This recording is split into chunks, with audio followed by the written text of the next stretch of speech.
The January 6th committee has spent months making the case that Donald Trump is unfit for office, morally and ethically responsible for the insurrection.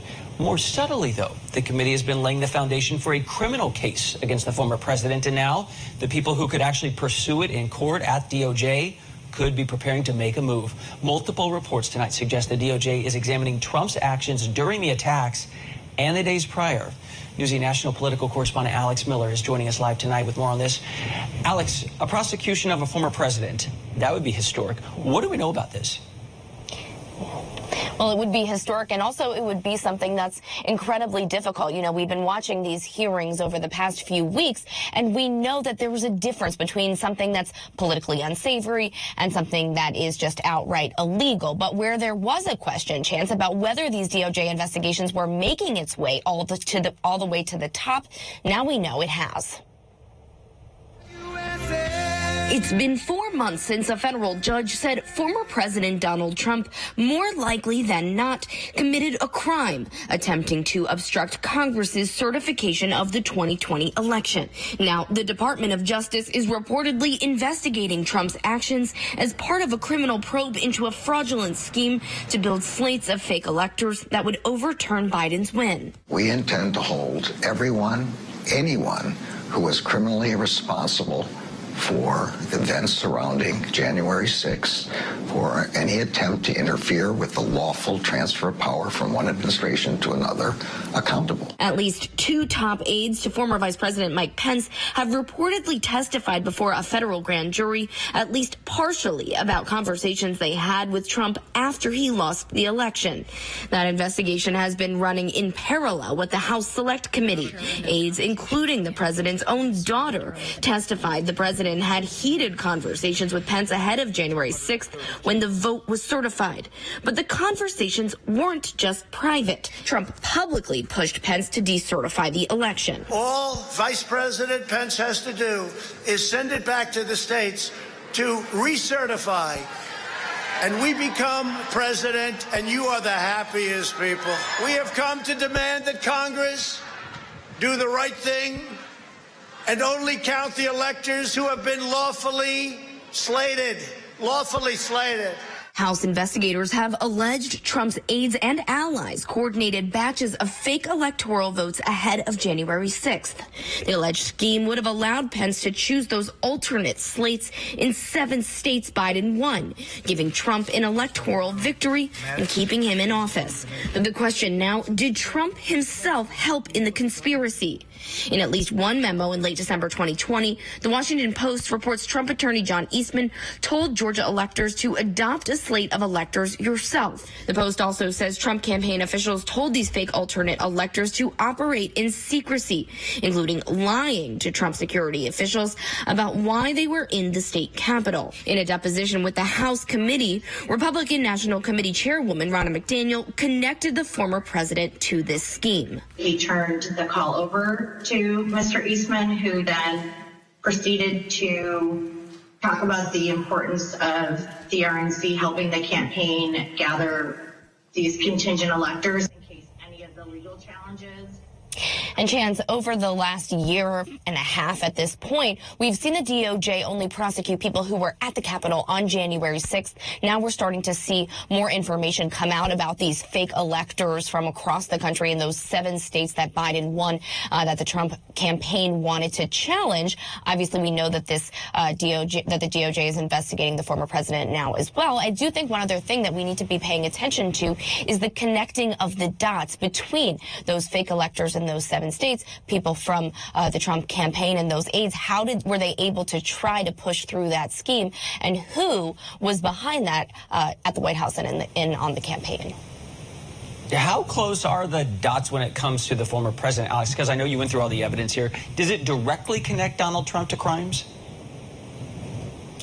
You know, it's difficult when you start to review all of the different reports that have come out. about the emails and the conversations that were happening in the days, weeks, and months after the election was over. And the bulk of this information really doesn't have to do with Trump himself. The emails, he is not on these emails. The correspondence is happening between his own officials, people in these various states, including this Phoenix-based lawyer where they were discussing calling them fake electors or alternate electors. His fingerprints are not necessarily on this, which is what likely this investigation is looking into. And this is not any different than what we saw Chance while he was in the White House and, frankly, in his personal career as well. The former president notoriously does not do email, and he's very careful about what he says in order to make sure that he is not necessarily directing people. We heard Michael Cohen say this, to do very specific things. It's more of an illusion of what he wants to see the people around him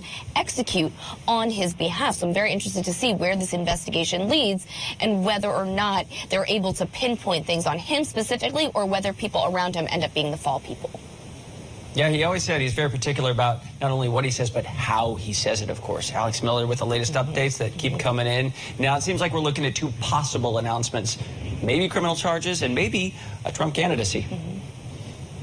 So how does this investigation from DOJ differ from what we've seen before? Have we gotten any clues exactly the likelihood that charges actually will be brought against the former president?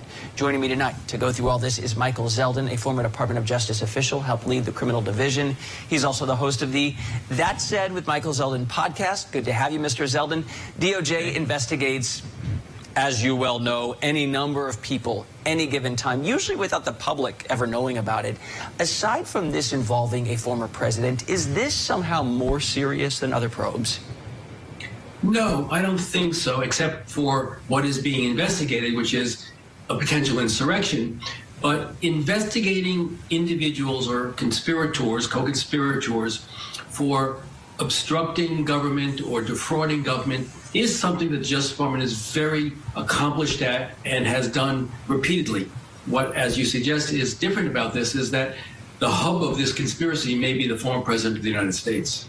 And can you explain something? Because the New York Times, Bombshell Report, got their hands on these emails in the run-up to January 6th from lawyers affiliated with the Trump campaign, organizers of the so-called alternate electors. And one is from Arizona. His name is Jack Willenchick, and he writes this, quote, "We would just be sending in fake elector votes to Pence so that someone in Congress can make an objection when they start counting votes and start arguing that the fake votes should be counted." The word fake, is that an admission, or can they say, well, that was ironic, we were using their words, we didn't mean it? I actually think that if they submitted a document which they knew was not true in order to obstruct the ongoing certification, that violates several criminal law statutes. One is making a false statement in violation of Section 18 U.S.C. 1001, and the other is a violation of Section 371, which is a conspiracy to defraud the United States. So I think that that statement, unfortunate as it is for him now, is tantamount to an admission of wrongdoing. Wow, okay. How about free speech? We do not have Donald Trump saying, I did something I knew was illegal. Is there a free speech factor at play here?